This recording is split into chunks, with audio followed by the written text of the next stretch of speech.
خلاص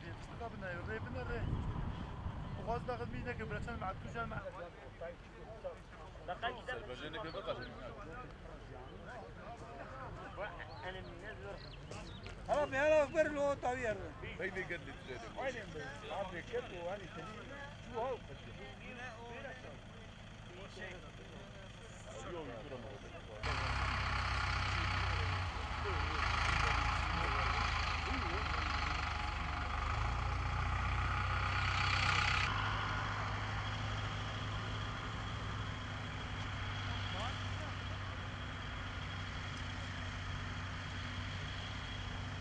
Kaç yıl sonra bu şey vermeye başlayacak?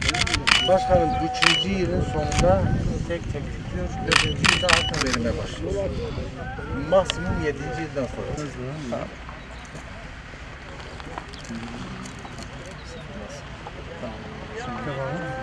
Versen bana bağlasın.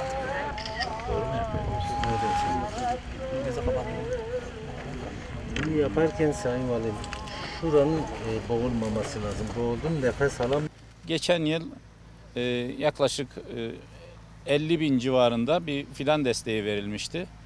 Bu sene de 100 bin fıstık fidan desteği veriyoruz ve aşılama destekleriyle beraber fıstığın Diyarbakır'da yayılması, bilinmesi ve kalitesinin artırılması noktasında ciddi bir gayret var.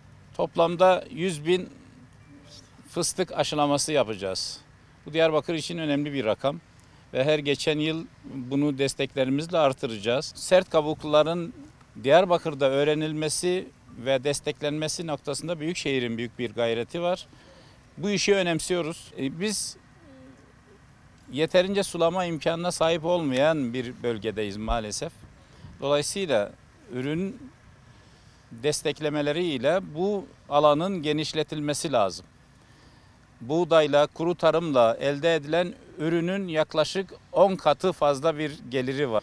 İklimimiz müsait, coğrafyamız müsait. Fıstığın Diyarbakır'da yayılması ve Antep'ten, Urfa'dan sonra Türkiye'nin en önemli üretim merkezlerinden birisi olması noktasında gayret edeceğiz.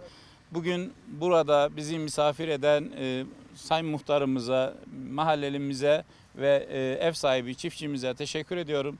Bereketli bir yıl olmasını diliyorum.